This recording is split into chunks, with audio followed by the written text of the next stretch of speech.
আমার সম্বন্ধে তওবা ও ইস্তেগফারের ফাওয়ায়েদ। আমরা সকল মানুষ গুনাহগার, আছি না নাই? কুল্লু বানি আদম খাতাউ, আদমের সব সন্তান ভুলকারী গুনাহগার, আছে না নাই? আচ্ছা, এই সভার মধ্যে তো এতগুলো লোক আছে, এই সভার মধ্যে একটা লোক বুকে হাত মেরে বলতে পারবেন যে আমি জীবনে কোনো গুনাহ করিনি? এরকম লোক কি পাওয়া যাবে?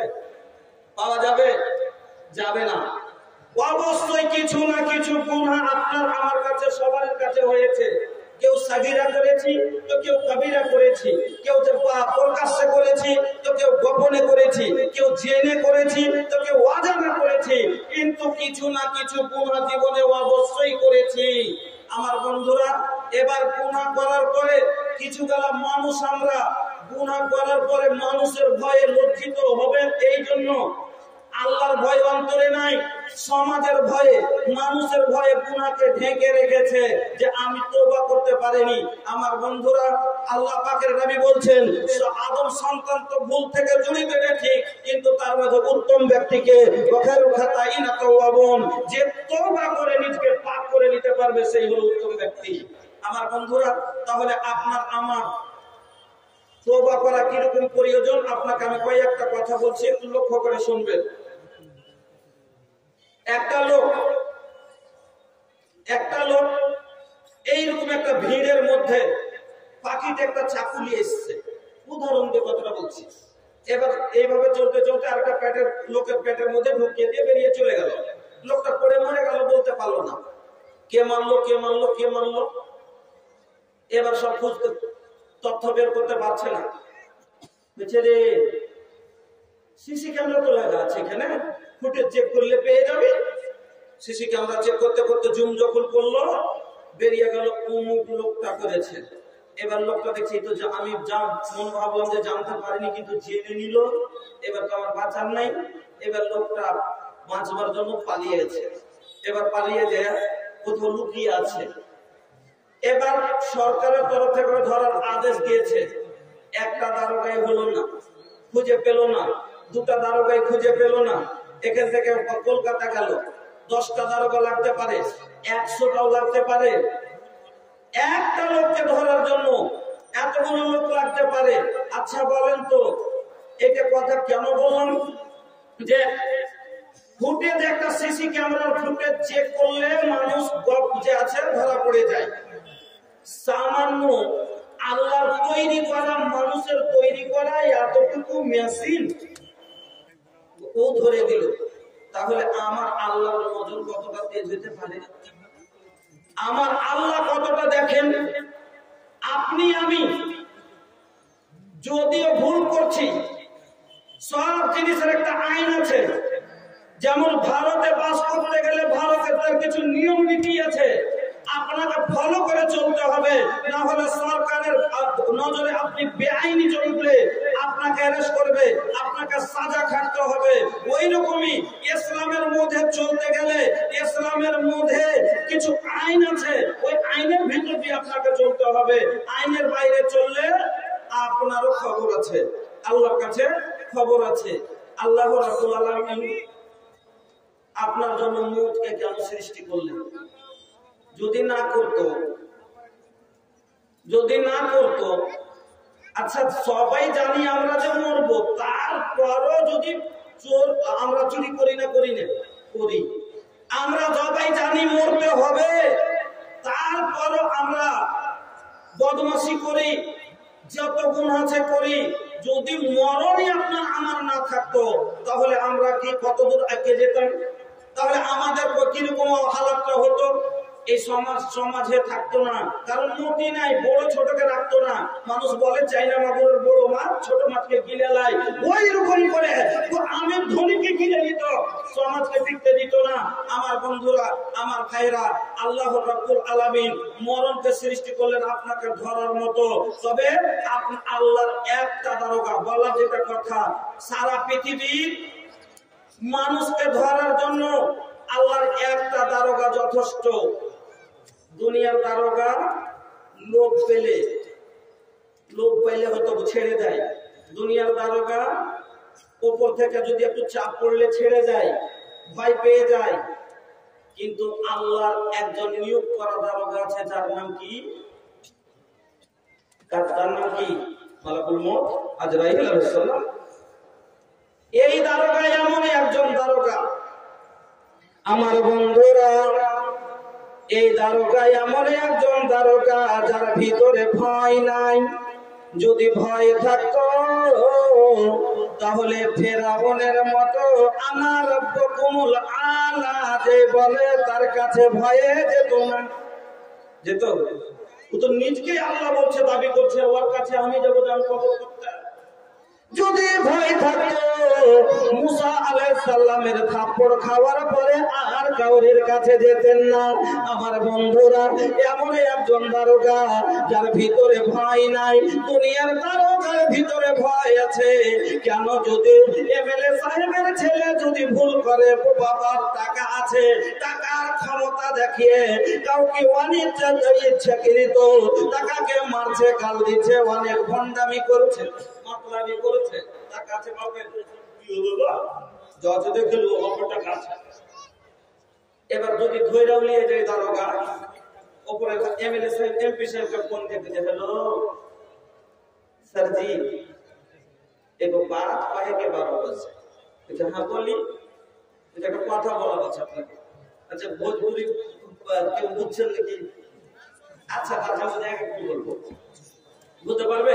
তাহলে বলে যাবে। তো ফোনে বলছে, স্যার জি एगो बात कहे के बाद जहां कह जे हमर लइका के तो लोग जानते बानी के तनी नट फटबा, एगो छोट मोट गलती कइले बा, कहे का कइले बा, एगो लड़की रास्ते में जात रहे, ओकर हाथ पकड़ लेलस, कोई में तनी का माहौल गड़बड़ा भइल, लइका के पुलिस उठा के ले गई, जब तनी कुछ करी। एबार एमपी साहब थाना तक फोन दे कइছে, हेलो अरे तहरा के पता बा तू केकर लइका के अरेस्ट कइले बा, जल्दी से छोड़ देना तो तोहर नौकरी बाढ़ में जाई, জলদি করে ছাড় না তো চাকরি তোর ভাড়ে গেল। চাকরি বাঁচাবার ভয় আছে, কিন্তু আজরাইলের চাকরি বাঁচাবার ভয় নাই আছে নাই। এজন্য বন্ধু আমার কাউরের ভয় পায় না। এমন একজন দারোগা যার ভিতরে লোভ নাই। যদি লোভ থাকতো, দুনিয়ার দারোগার মতো যদি লোভ থাকতো, আপনি ৫,০০০ দিলেন, এবার ৫-১০,০০০ যদি বেশি পেয়ে লাই, আপনার পক্ষে থেকে উল্টে যায়। কিন্তু বন্ধুরে, এই দারোগা আল্লাহর নিয়োগ করা দারোগা, ওই দারোগার ভিতরে একটুকু ভয় নাই। যদি ভয় থাকতো, যদি লোভ থাকতো, তাহলে পারে কারণের প্রপার্টি নিয়ে তাকে ছেড়ে দিতেন, কিন্তু তাকেও ছাড়ে নাই। আমার বন্ধুরা, এমন একজন দারোগা যার ভিতরে মায়া নাই, যার ভিতরে প্রেম ভালোবাসা নাই। যদি ভালোবাসা থাকতো তাহলে পারে 1 ঘন্টা আগে মা বাচ্চা জন্ম দিয়েছে, এখনো বাচ্চা মায়ের স্তনে মুখ দেয়নি, মাকে ধরে নিয়ে যায়, মরে না মরে না, মাকেও ছাড়ে না, একবারও বলে না এই সন্তান কাঁদবে, দুধের জন্য কাঁদবে, কে সন্তানের মুখে মিষ্টি দুধের ধারা কে তুলে দেবে, এই বলে একটু মায়াও লাগে না। বন্ধুরে, 5টা ছোট ছোট বাচ্চার বাবাকে তুলে নিয়ে যায়, তাকেও ছেড়ে দেয় না। কেন? একবার চিন্তা করে না এই বাচ্চাদের ভরণ পোষণের দায়িত্ব কে নেবে, আর এই মেয়েদের বিয়ে কে দেবে, তাকেও ছেড়ে দেয় না। কেন ছেড়ে দেয় না? আল্লাহ রাব্বুল আলামিন ওই কাজের জন্য তাকে নিয়োগ করে দিয়েছেন। আল্লাহ রাব্বুল আলামিন বলে দিলেন, কুল্লু নাফসিন যায়কাতুল মউত, কুল্লু নাফসিন যায়কাতুল মউত কহিলে বা रहमान हो, ई बतिया के सच मानल हमनी लोगन के काम हो। आई एक दिन तहरा लागे फरिश्ता, ले जाई तोहरो जान हो, रोवत रह जाई लइका लइकी, रोवत रही खानदान हो। सब কাঁদতে থেকে যায়, মায়া লাগে না তাকেও তুলে নিয়ে যায়। আমার বন্ধুরা, এমন একজন দারোগা যার ভিতরে ঘৃণাও নাই। যদি ঘৃণ থাকতো তাহলে পারে পাগলাগুলো যারা পায়খানা মেখে থাকে তাকে তুলে নিয়ে যেত না, তাকেও ছেড়ে যায় না। ও বন্ধুরা আমার, তাহলে বুঝতে পারলেন আল্লাহর জমিনে বাঁচতে আসেনি, মরতে হবে। যেমন আপনাকে একটা উদাহরণ দিলাম, লোকটা পালিয়ে যদি যায় যে আমি বেঁচে যাব, কিন্তু সিসি ক্যামেরা ফুটেজ চেক করলে ধরা পড়ে গেল তার গতি নাই। এবার লোকটাকে 500 পুলিশ লেগেছে, চতুর্দিক থেকে ঘিরে নিয়েছে, আর মধ্যখানে এবার উপর থেকে আদেশ, যদি পালাই গুলি করে দিও, আর যদি দাঁড়াই তো ধরে নিয়ে আসো, জেলে দেওয়া যাবে, হাজতে দেওয়া যাবে। এবার ঘেরা পড়ে গেছে, কথাটা বুঝবেন। এবার লোকটাকে ড্যাগের এরকম ভাবে করে ঘেরা আছে, কোন দিক থেকে বেরিয়ে যেতে পারবে না। ওই সময়তে এবার দারোগা বলছে, লোক যাইয়ে না তোমার দেঙ্গে ধরা পড়বে, যে মরবে, দুটোর একটা। ওই সময়তে বুদ্ধিমানী কোনটাতে, আপনাকে আমি যেটা জিজ্ঞেস করছি, বুদ্ধিমানী কোনটা? এটাই তো, যে হাত তুলে দাঁড়িয়ে যাওয়া নাকি? কেন? প্রাণে বেঁচে তো থাকবে, জেলে থাকলে বেঁচে তো থাকবে, এটা হলো বুদ্ধিমানী। কিন্তু যদি পালাইকে মরে যাবে, গুলি খাবে, তাহলে বুদ্ধিমানী হলো যে নিজকে আত্মসমর্পণ করে দেওয়া। আমি যেটা আপনাকে বোঝাইতে চাইছি, আপনার আমার যখন মরণ থেকে গতি নাই, বাঁচার নাই, মরতেই হবে, তাহলে আল্লাহর আগাদিকে আত্মসমর্পণ করা, তওবা করা আপনার আমার জন্য এটাই ঠিক, যথেষ্ট কিনা? এটা দরকার কিনা? যখন আপনি আমি সবাই, যেটা আমি বিষয়টা আপনাকে বুঝাইতে চাইছি এই কথাটাই, যে মরণ থেকে আপনার আমার কাউরির গতি নেই, মরতেই হবে। যখন মরতে হবে, আল্লাহর কাছে গেলে হিসাব দিতে হবে। যখন সবাই জানি, তাহলে গুনাহ করে কেমন করে তওবা না করে মরতে পারি? আল্লাহর কাছে জবাব দিতে হবে কিনা? এই জন্য মরার আগে তওবা করে নেন। আল্লাহ কি বলছেন? বান্দা ভুল করেছে তো ঠিক আছে, এটা তো তোমার, এটা হলো বৈশিষ্ট্য তোমার, এটা হলো আদত আখলাক, তোমার সাথে জুড়া আছে, তুমি ভুল করবে, এটা আদম সন্তানের ফিতরা হতে পারে, কিন্তু তোমার লেগে আমি আল্লাহ বলছি, শোনো, আস্তাগফিরুল্লাহ, তোমরা ইস্তেগফার করো, তওবা করো, ক্ষমা চাও, কার কাছে? আল্লাহর কাছে। ইন্নাল্লাহা কানা গফুরুর রহিমা, তোমার আল্লাহ নিঃসন্দেহে ক্ষমাবান, ক্ষমা করে দেবে। আমি আল্লাহ বলছি তোমাকে মাফ করে দেব। ওরে বান্দা, আমি আল্লাহ তোমাকে মাফ করে দেব। এবার আগের আয়াতে আল্লাহ কি বলছেন, আর এক আয়াতে শুনেন, যেটা খুতবায় পড়েছিলাম। আল্লাহ পাক রব্বুল আলামিন বলছেন, তুবু ইলাল্লাহি জামিআন ইয়া আইয়ুহাল মুমিনুনা লাআল্লাকুম তুফলিহুন। এই মুমিনেরা, তোমরা সবাই আল্লাহর কাছে তওবা করো, এমন ভাবে তওবা করো যাতে কামিয়াব হয়ে যাও। এবার বলবেন, তওবা করলে কামিয়াব কিভাবে হয়? আপনাকে বোঝাচ্ছি, ফের ভালো করে কথাটা বুঝিয়ে দিয়ে বুঝবেন। তওবা করে কামিয়াব হয়ে যাও। আপনি জীবনে 99টা গুনাহ করেছেন, আপনি জীবনে 99টা গুনাহ করেছেন, মাত্র একটা নেকি করেছেন। এবার আপনার দাড়ি পাল্লা কায়েম করা হয়েছে। এই দাড়ি পাল্লাতে দুটো পাল্লা আছে না নাই? এই দাড়িতে দুটো পাল্লা, সব দাড়িতে দুটো পাল্লা হয়।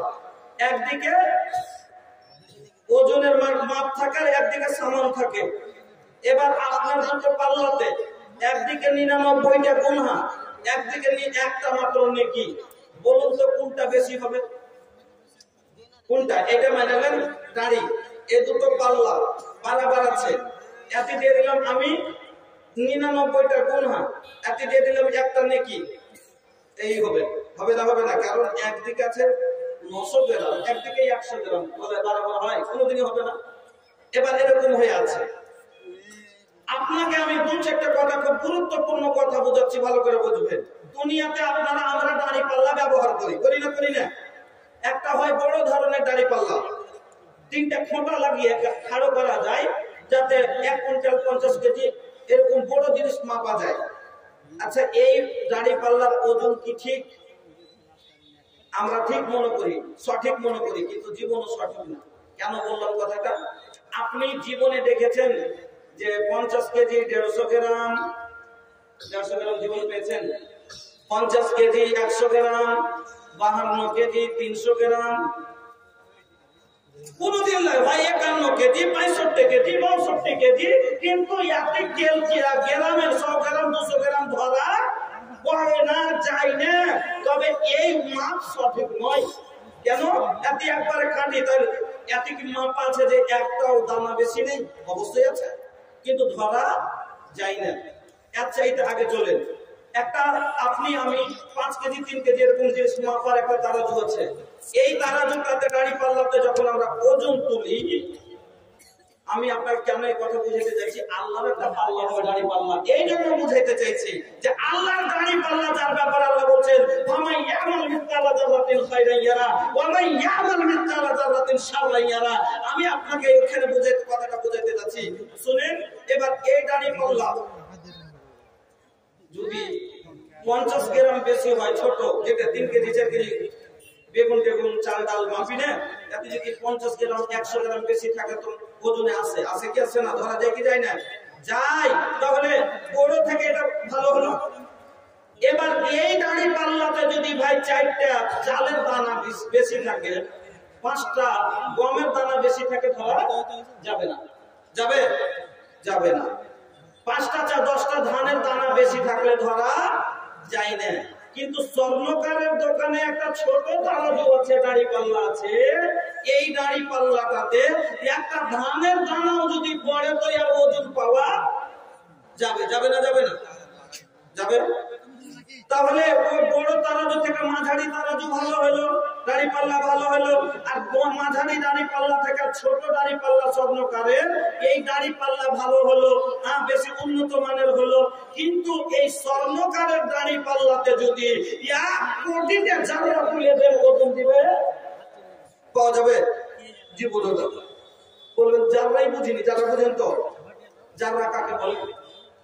যদি না বোঝেন, কালকে দুপুরের সময়তে যখন সূর্য উঠবে, ওই সময়তে আপনারা কি করবেন, ঘরটা বন্ধ করে দিবেন, দিয়ে ওই টালির ছিদ্র দিয়ে বা জ্বালানোর ফাঁকা দিয়ে দেখবেন একটা আলো ঢুকবে ঘরে।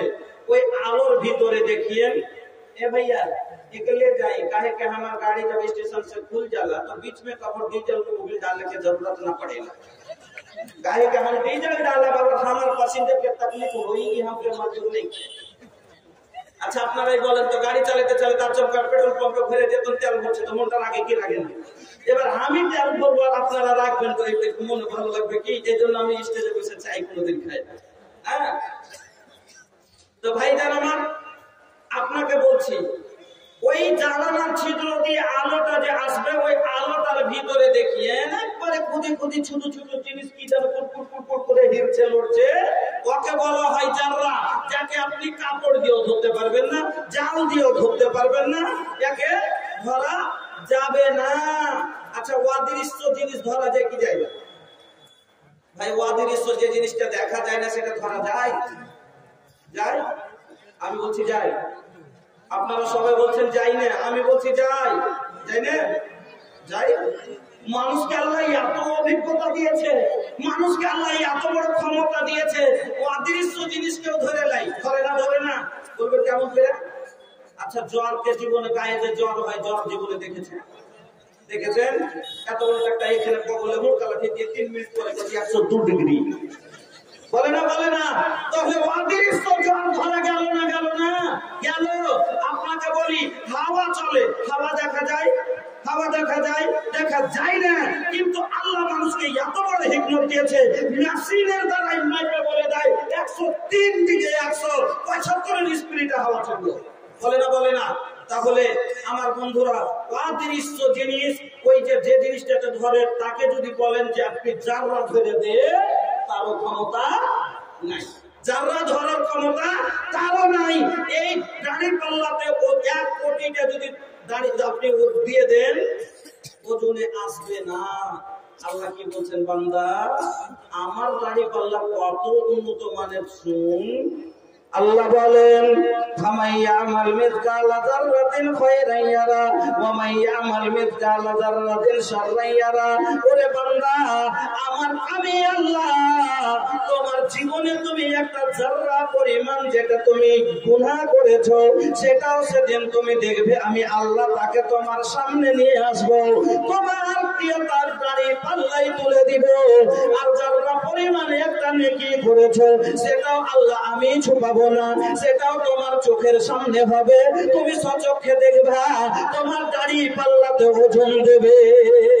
আমার বন্ধুরা, তাহলে একটা যাররা পরিমাণ গুনাহ সেই দিন আপনার দাড়ি পাল্লাই হবে, একটা যাররা পরিমাণ নেকি আপনার দাড়ি পাল্লাই হবে। আল্লাহর মিজানের দুটো পাল্লা এইরকম হবে, এক পাল্লাই 99 গুনাহ, এক পাল্লাই মাত্র একটা নেকি, এইরকম আছে। এখন আপনার দাড়ি পাল্লায় কমে আছে, আপনার এখন যেটা আমল করে রেখেছেন, যদি আপনি এখন মরেন তো এরকম আছে, মেনে চলেন যে আপনার নেকি থেকে গুনাহ বেশি হয়ে আছে। এবার আপনি মরার আগে আল্লাহর কাছে তওবা করলেন, এমন ভাবে তওবা করলেন আল্লাহ আপনাকে মাফ করে দিলেন। আপনি কান্না করে যেইভাবে হোক আল্লাহর কাছে ক্ষমা নিয়ে নিলেন। এবার বলেন 99টা গুনাহ যদি আপনার তুলে এই পাল্লা থেকে আল্লাহ ফেলে দেন, মাত্র এই পাল্লার বাঁচলো একটা নেকি। এদিক এরকম ছিল যেমনি পাল্লা খালি হয়ে যাবে, হারাস করে এরকম হয়ে যাবে, হবে না? হবে না? তাহলে একটাই নেকি। ও বন্ধু, আপনার এই মিজান আল্লাহর পাল্লার একটাই বৈশিষ্ট্য, যেদিক ঝুঁকবে সেদিকে যাবে। গুনার পাল্লা ঝুঁকলে জাহান্নামে যাবে, নেকির পাল্লা ঝুঁকলে জান্নাতে যাবে। গুনার পাল্লা হালকা হয়ে গেল, ক্ষমা পেয়ে গেলেন, নেকি মাত্র একটাই ছিল, সেদিক পড়ে গেল। আপনার জান্নাত যাওয়ার জন্য একটাই নেকি যথেষ্ট হয়ে যাবে। ও বাজার, তার জন্য শর্ত হলো মরার আগে আপনি তওবা করলেন। যদি আল্লাহকে রাজি করে তওবা করে আপনি পাক হয়ে মরতে পারেন, আপনার সামান্য নেকি জান্নাত যাওয়ার মতো হয়ে যাবে। এই জন্য আল্লাহ বললেন যে এমন তওবা করো যাতে কামিয়াব হয়ে যাও। তওবা করলে মানুষ কামিয়াব হবে। গুনাহ করেছেন মানুষের দাতা হতে পারে। বন্ধুরা আমার, আজ তো আমরা গুনাহকে কোনো গুনাহই মনে করি না। কিছু গলা গুনাহ আছে যাকে আমরা কোনো গুনাহই মনে করি না। হযরত আনাস বলছেন, ইন্নাকুম লা তা'মালুনা আমালান হিয়া আদাক্কু ফি আয়ুনিকুম মিনাস সারি ইন কুননা লা নাওদুহা আলা আহদিন নবী সাল্লাল্লাহু আলাইহি ওয়াসাল্লাম মিনাল মুহবিকাত। যে গুনাহগুলোকে তোমরা চুলের চাইতে দুর্বল বলে ভাবছো, যাকে তোমরা কোনো গুরুত্ব দাও না, অনেকগুলো গুনাহ আছে যাকে আমরা কোনো গুরুত্বই দেই না, গুনাহই মনে করি না। যেমন সাপোজ দ্যাট একটা আপনাকে উদাহরণ দিচ্ছি, গান শোনা গুনাহ। মিউজিক, ইসলামে গান শোনা, মিউজিক শোনা হালাল না হারাম? গান শোনা হালাল না হারাম? জীবনজি হারাম। তাহলে আপনার বেটা আপনার সামনে মোবাইল বাজাইছে, তো আপনি কয়দিন মেরেছেন বলেন? আপনার সন্তান, আপনার ছেলে, ওরে আল্লাহ রে আল্লাহ, এতে তো কিছু গেল। এখন এই যে শয়তানের বাক্স আসছে দেশে, এই শয়তানের বাক্স, এই শয়তানের বাক্স আসার পরে যে আছে নামাজিরও জামাত ছুটতে শুরু হয়েছে। 60 বছরের বুড়া ও মোবাইলে চশমা তল দিয়ে ও দেখছে যে দাদা আজান হয়ে গেল জি, হ্যাঁ যাচ্ছে যাচ্ছে, শুনতে পেয়েছে, একটু কাহিনী খানটা শেষ করে নি, তখন যাচ্ছে। ও কাহিনী শেষ করবার জামাত ছুটছে তো ছোট। আমার বন্ধুরা, আমার ভাই জানেরা, আল্লাহ পাকের নবীর জামানায় এইরকম মিউজিক ছিল না, এরকম ডিজে ছিল না। এখন এমন মিউজিক এলো বাজারে, যে মিউজিকের কারণে 3 তলা বিল্ডিং পর্যন্ত হেলে। ও যুবক ভাইরা, ওই যুগেতে এইরকম মিউজিক ছিল না, ডিজে ছিল না, ছিল কি 1 তাবলা 2 তাবলা ঢোল ঝুমকা ঝুনুক ছিল।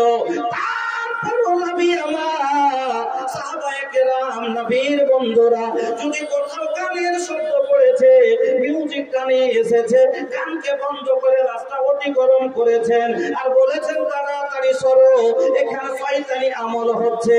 আর আজ আমার মুসলমান ভাইয়েরা, আরে আল্লাহ রে আল্লাহ, মোবাইল চালাবে আর শুনে লাগানা, मोबाइल चलावे और सोने लगाना, उससे परेशान अपना बेगाना, मोबाइल चलावे और सोने लगाना। একবার যদি বাপু রাখছে যদি মোটামুটি পাশাপাশি রুম, তো এই রুমে শুয়ে আছে, ওই রুমে পড়ো, ওকে বেটা বাজাইছে না, খাওয়াটা এটা চোখ দিয়ে আছে।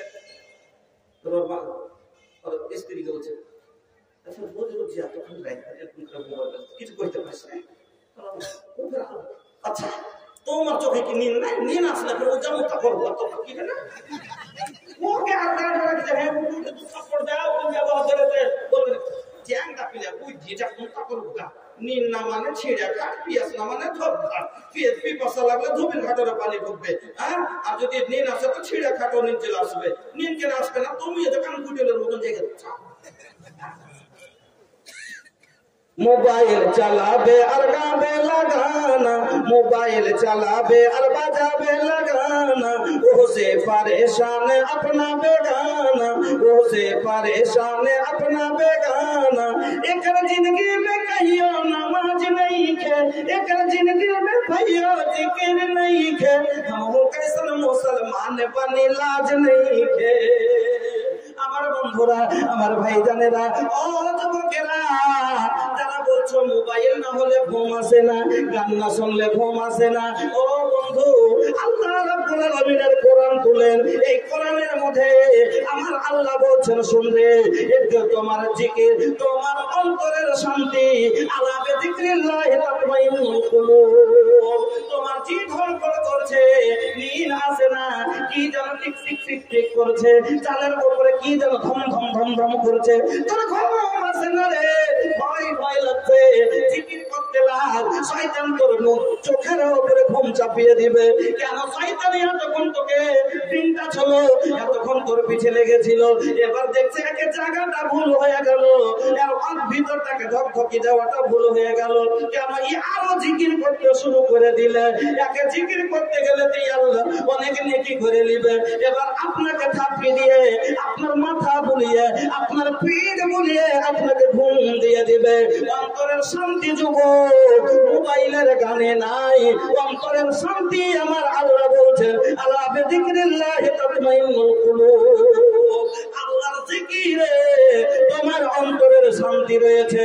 ও বন্ধুরা আমার, বাজার আমার, ভাইজানেরা আমার, আল্লাহ পাকের নবীর জামানায় এগুলোকে হালাল করে দেওয়া গুনাহ মনে ভাবা যেত।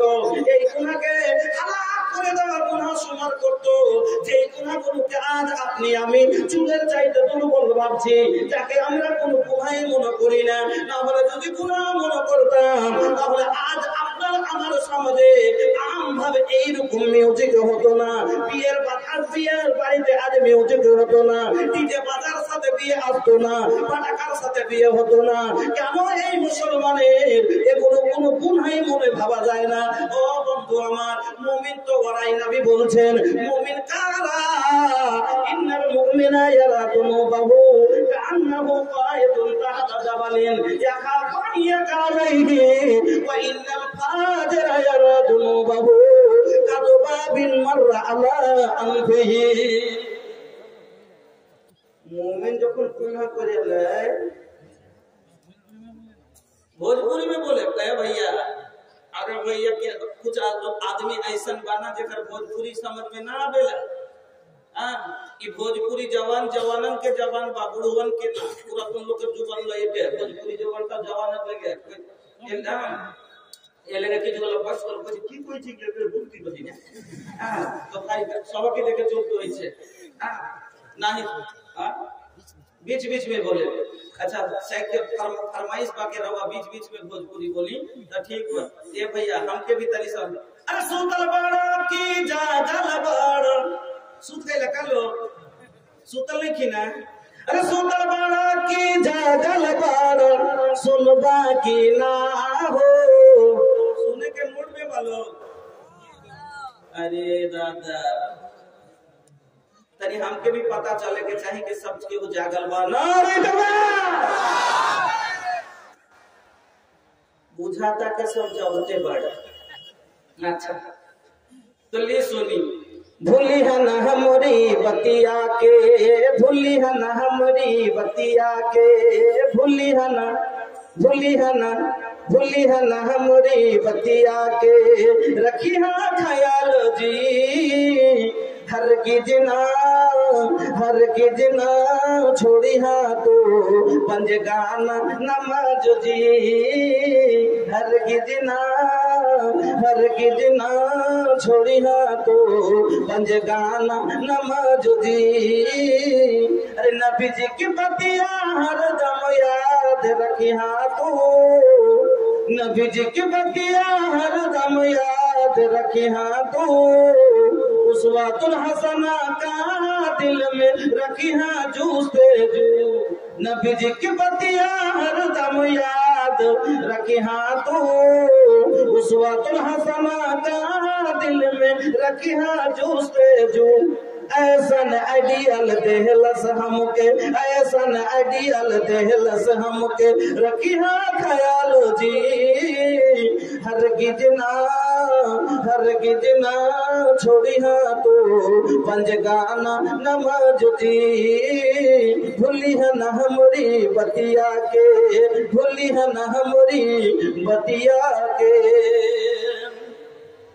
मोमिन আল্লাহ পাকের নবী বলছেন মুমিনের কাছে যখন কোনো গুনাহ হয়ে যায় মুমিনের কাছে মুমিনের দ্বারাই যখন কোনো গুনাহ হয়ে যায় তখন মুমিনেরা কিরকম ভাবে আল্লাহর নবী বলছেন যখন কোনো মুমিন মানুষের কাছে গুনাহ হয়ে যায় তখন যেমন একটা লোক পাহাড়ের নিচে বসে আছে আর ওই পাহাড়টা ওর উপরে পড়ে যাবে এই রকম পাহাড়ের নিচে একটা লোক একটা ঝুলন্ত পাহাড়ের নিচে বসে আছে ভয়ে ভিতর কাঁপছে যে এই পাহাড় যদি এখনই পড়ে যায় মানে চলেন আপনাদের দিকে তো জ্ঞান পাহাড় হয় কিসে পাথরের পাহাড় আপনাকে ঝাড়খণ্ড হিরণপুর সাইডে বারহেট সাইডে যে আছে মূলত জলসা ভালো করে দেখি পাহাড়গুলো দেখতে খুব মজা লাগে আমাদের দেশে ভাই পাহাড় থাকে করে জানেন পাহাড় তো চোখে দেখেনি এই নদী চলে বালু আহি জমি যেখান থেকে গেল কেটে চলে গেল তো বালুয়া জমিতে একটু কোন জায়গায় জমি থেকে নদীটা একটু নিচে হয়ে যেত এক মানুষ দু মানুষ চার মানুষ উঁচা হয়ে যায় মানে বালু ধুয়ে চলে তারপর এইখানটার কোনো খাড়ো হয়ে যাবে কত উঁচা পাহাড় হবে কত উঁচা পাহাড় আমাদের দিকে ওইটাই পাহাড় ভাই। হ্যাঁ তো ওই পাহাড় ওর গোড়া দিয়ে হাঁটা যাবে না যদি হাঁটে ওই বালুর কখন ধুইছে পড়লো কি পড়লো ওর উপরে মানে বালু তলে সবই বালু উপরে একটু মাটি হালকা বন্যা টেমে পড়েছে একটু জড়ো হয়ে আছে আর তলে সব বালু এবার এইরকম পাহাড় কেন হয়ে আছে আর গোড়া দিয়ে যদি হাঁটে এই পড়লো কি পড়লো যেরকম ভয়ে কাঁপছে আল্লাহ রাসূল বলছেন কোন মুমিনের দ্বারা যখন গুনাহ হয়ে যায় তখন ওদেরকে মনে ভাবে যে আমি পাহাড়ের নিচে যেমন ওই লোকটা পাহাড় দেখে ভয়ে কাঁপছে যে এই পাহাড় পড়ে গেলেই আমি চেপে যাব আমি আমার জীবন নষ্ট হয়ে যাবে মুমিনের কাছে গুনাহ হলে মুমিন ওই গুনাহর ভয়ে যে কাঁপে যে আমি গুনাহর পাহাড়ের নিচে এখন এই গুনাহর পাহাড় যদি আমার উপরে পড়ে যায় আমার জীবন নষ্ট হয়ে যাবে আমি বরবাদ হয়ে যাব আমি জাহান্নামী হয়ে যাব ও কাঁপে ওর ভিতর কাঁপে গুনাহ করার পরে। আর ফাসিক ফাজিল যারা হয় তাদের জন্য গুনাহ করাটা কি জানেন একটা মাছি যেমন উঠতে উঠতে এসে লাখের উপরে বসলো লাখের ডোকায় আর হাত দিয়ে আচ্ছা মাছি হাঁটাটাকে কিন্তু ভারী কথা ভাই লাখের ডোকায় একটা মাছি বসলো আর আপনি হাত দিয়ে ভাগিয়ে দিলেন। আল্লাহ রাসূল বলছেন যে যারা ফাসিক কাজের ব্যাপারে দুনিয়াটাও মাছি হাঁটার মতন কোনো গুরুত্ব দেয় না এতে কি হবে যেরকম এখন বর্তমানে আপনার আমার অবস্থা এই গাছ শুনে গেলে কোন বড় গুনাহ হবে কি হয়ে যাবে। আমার বন্ধুরা আমার ভাইজানেরা আপনাদেরকে বলি আপনি আমি যে গুনাহগুলোকে কোনো গুনাহই মনে করি না রাসূলের জামানায় তাকে হালাক করে দেওয়া গুনাহ মনে ভাবা যেত আপনারা আমরা ওই গুনাহগুলোকে কোনো গুরুত্বই দিই না। বন্ধুরা আমার কত রকমের গুনাহ জীবনে করে বসে আছি। আল্লাহু আকবার। আপনি আমি ভয় পাই না, এখন যদি মরে যাই আমি আল্লাহর কাছে কি উত্তর দিব, আমি আল্লাহর কাছে কি জবাব দেব? এজন্য আপনার জন্য সময় আছে, এখনো সময় আছে। তওবা করেলেন, ইস্তেগফার করে আপনি নিজেকে মাফ করে এলেন। জান্নাতি যদি হতে চান তাহলে ক্ষমা নেওয়ার জন্য কিছু শর্ত আছে, নিয়ম আছে। কতই বড় পাপ করে নিয়েছেন, কতই বড় গুনাহ করে নিয়েছেন, কিন্তু যদি ঢং করে তওবা করতে চান ইনশাআল্লাহ মাফ হয়ে যাবে। আপনার যদি তওবা করার ঢং থাকে, আমার যদি ঢং থাকে, ইনশাআল্লাহ ক্ষমা পেয়ে যাব। তার জন্য এক নম্বর শর্ত, আল্লাহ, আপনি যে তওবা করবেন শুধু আল্লাহকে রাজি করার জন্য তওবা হওয়া চাই। আপনার অন্তরে হওয়া চাই যে আমি আল্লাহকে যে করে হোক রাজি করব। শুধু আল্লাহকে রাজি করার জন্য আপনি তওবা করবেন, কোন মানুষকে খুশি করার লেগে নয়, কোন মানুষের ভয়ে না, কোন অর্থ পাওয়ার লোভে নয়। যেমন আপনার আমার আখিরাত বরবাদ আছে। এই যে একটা ইউটিউবে আপনার একটা উদাহরণ আমার শুনেছেন, খুব ভাইরাল উদাহরণ। আমি মাপ চেয়ে কথাটা বুঝাবার জন্য বলছি, কিতাব কোরআন হাদিসের কথা নয়, খালি আপনাকে বুঝাবার লাগে একটা উদাহরণ দিচ্ছি। যে একটা লোক কুরবানির টাইমে খাসি বিক্রি করতে গেছিল। তো খাসি বিক্রি করতে যায় সকাল 10টা থেকে সন্ধ্যা অব্দি দাঁড়িয়ে আছে, তো খাসি বিকেই যায়। তো আর একটা ভদ্রলোক বাইকে চেপে পিছনে দিকে চাকরকে বসিয়ে রাখালকে দিয়ে এসে খাসিটা নিয়ে তুই বসবি আর আমি নিয়ে আসবো। বাজারে এসছে, আসার পর বলছে যে ভাই, তো কিনতে এসছে। তো এই লোকটা যে খাসি নিয়ে দাঁড়িয়ে আছে, তার একটা লোক এসে বলছে ভাই আপনার খাসি বিকেলো না? না ভাই। কত দাম নাকি? 20,000 টাকা। কাজ করেন, খাসিটা আমাকে দিয়ে দেন, কিন্তু ভাই টাকা আমি বিক্রি করার পরে দিব, দেখি আমি বেচতে পারি কিনা। এবার খাসিটা নিয়ে চলে যে একদিকে দাঁড়িয়ে গেছে, ওই ভদ্রলোক বাইক নিয়ে চলে এসছে, চাকর পিছে দিকে বসে আছে। এবার আইসা বসে ওখানে যখন নেমেছে, নেমে বলছে ভাই খাসির দাম কত? 1 লাখ। 1 লাখ? লোকটা মাথা আছে না হেলমেট? এর থেকে বড় বড় খাসি 30,000 আর 25,000 করে বিক্রি হয় না, আর এইটুকু খাসির দাম বলছে 1 লাখ। কথাটা বুঝাবার জন্য আপনাকে বলছি। বলছে যে 25,000 আর 30,000 লয় গোটা 1 লাখ। বুঝে ভাই আপনি এত দাম কেন খাসি চাইছেন? ওখানে তো একটা বড় বড় খাসি 30,000। বলছে ভাই 30,000 দিচ্ছে তো আপনি নিয়ে নেন ওইটাই, আপনাকে কি মানা করেছি আমি? এই খাসি নিলে 1 লাখই লাগবে। বলছে আচ্ছা কেনে ভাই, আর দাম কেনে এত? আপনার কিছু বলছে আপনি এই খাসি আর ওই খাসির তুলনা করছেন, ধাপ্পাবাজি কথা দেখছেন যে এই খাসিটার ওই খাসির আপনি তুলনা করছেন। কেনে দি ভাই? বলছে এই খাসি যেমন তেমন খাসি নয়, এই খাসির উপরে বসে যদি কেউ চোখ বন্ধ করে পশ্চিম মনে মুখ করে তাকায় তো মক্কা মদিনা এখান থেকে দেখতে পেবে। আচ্ছা চোখ বন্ধ করে তাকাইলে মক্কা মদিনা দেখতে পাই? পাগল নয় এটা না? জানোয়ারের উপরে বসে কোনোদিন দেখতে পাওয়া যাবে?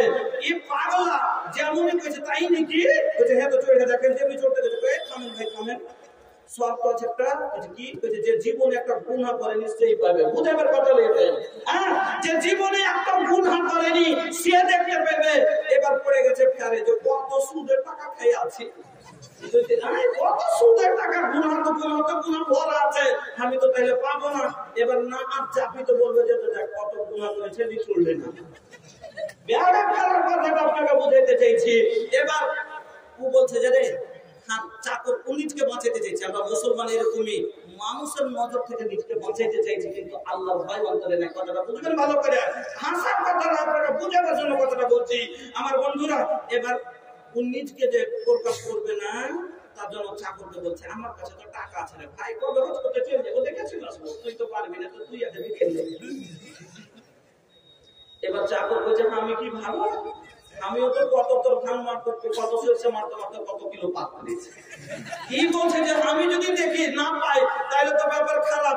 ই নিজকে বাঁচাবার জন্য তখন যদি মালিক জেনে যায় তো আমাকে চাকরিতে রাখবো না, আর মালিক মনে করছে আমি চাকরের কাছে ছোট হয়ে যাব। এবার বলছে মালিক এত দামি জিনিস আমি কেন আগে বসবো? আপনি বললেন মালিক আপনি আগে বসেন। এই করতে করতে যা হোক বলছে আমি তোকে বলছি তুই দেখেন না। চাকর পয়সা অনেকক্ষণ পরে কইছে কি ব্যাপার রে কিছু দেখতে পালি? বলছে হ্যাঁ দেখতে পাবো না।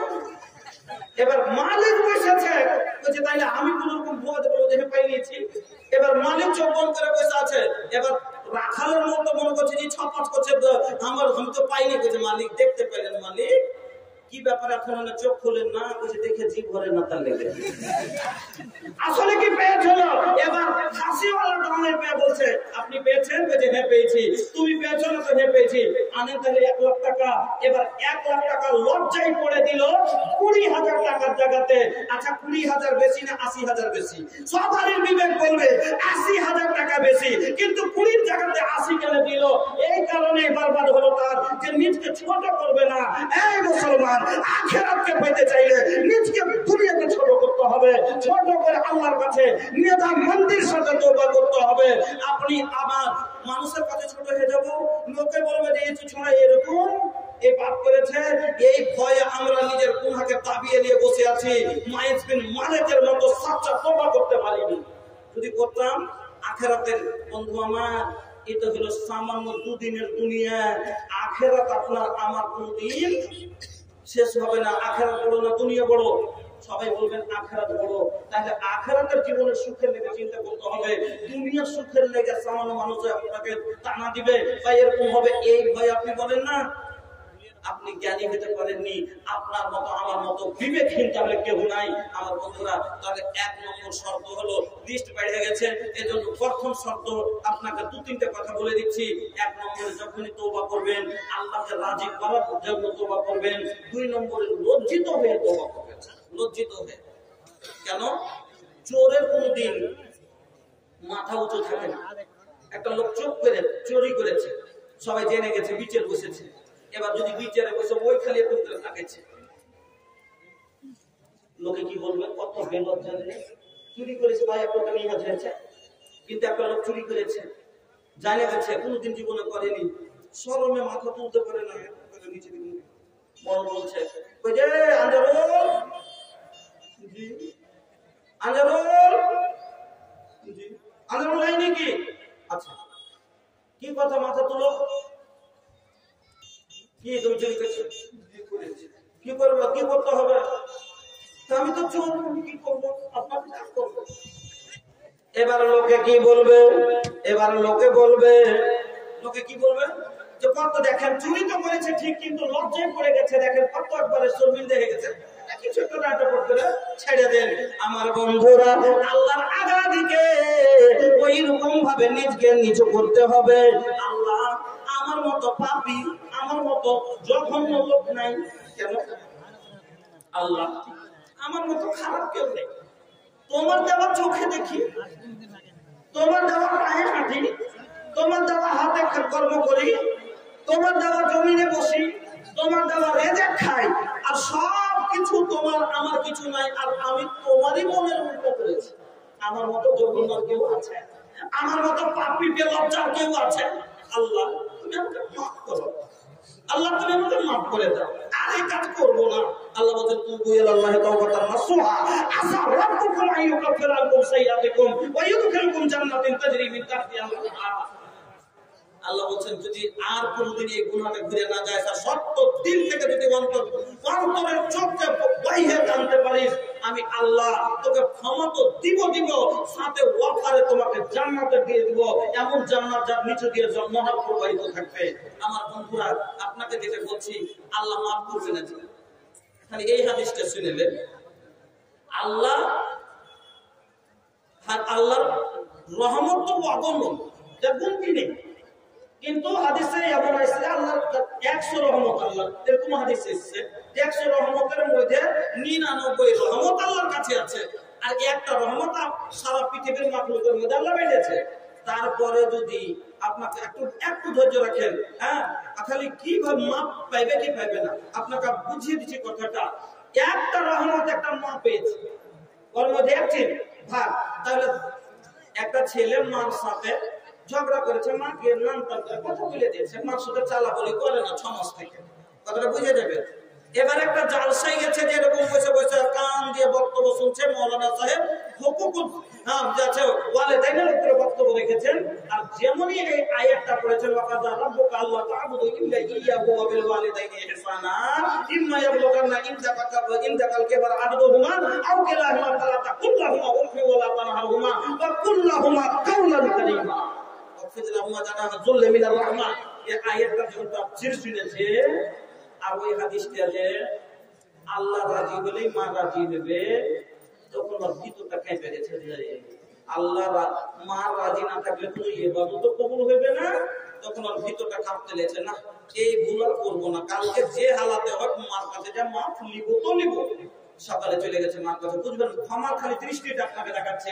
মার কাছে যে বসে গেছে, লজ্জায় মাথা তুলতে পারে না, ক্ষমার থেকে মা বলে ডাকেনি। অনেকক্ষণ বসে থাকতে থাকতে মা মা মা তো সবই শুনতে পেয়েছে, কিন্তু একটু মনে জানি চালাটা না রাখতে আছে। কয়েকবার বলবো কি করছিস মা, ভুলে কেনে তোর কেন ভুল হইবে, কিসের ফের মাফ লিবি? রাগার মাথায় বলবে কি বলবে না, কিসের ফের মাফ লিবি? এবার দেখছেন মা রাগ ধরে মাফ দেয় না, কট করে মার হাত ধরে গেছে, আর চোখের পানি কিন্তু শর্মিন্দা মানে ভিতর পেটে বইতে লেগেছে। আর মাকে বলছে মা ভুল করেছি, মাফ করে দাও মা, তুমি মাফ করো। যতক্ষণ মাফ না দিবে হাত ছাড়বো না। মা রাগের মাথায় হাত ছাড়িয়ে নিবে, ছাড়বে কিনা? মা রাগের মাথায় হাত ছাড়িয়ে নিবে। এবার বলেন যখন হাত খান ছাড়িয়ে নিয়েছে, ওই সন্তান মায়ের দু পা ধরে পড়ে গেছে, দু পা ধরে মাথা দিয়ে পড়ে গেছে। তুমি যতক্ষণ মাফ না দিবে আমি তোমার পা ছাড়বো না। আচ্ছা আপনারাই বলেন তো, আল্লাহ আপনাকে জ্ঞান দিয়েছে, কোন জওয়ান ছেলে, দু ছেলের বাবা, এক ছেলের বাবা, 18-20 বছরের একটা ছেলে মার পা ধরে যদি পড়ে যায়, মা ওকে মাপ না দিয়ে থাকতে পারবে? মা সহিতেই পারবে না যে আমার জওয়ান ছেলেদের আমার পা ধরে পড়ে গেছে। মা কোনোদিন সহ্য করতেই পারবে না। কেন? সামান্য একটুকু রহমতের টুকরো ভাগ পেয়েছে, তার জন্য যদি মা তার সন্তানকে পায়ে পড়তে না দেখতে পারে, মাফ করে দেয়, তাহলে আমার আল্লাহ তো নিরানন্দ রহমতের মালিক। আমার আল্লাহ সারা কায়নাতের মাখলুকের হাজার মাফ চাইতে বেশি আমার আল্লাহর রহমত। তাহলে আমার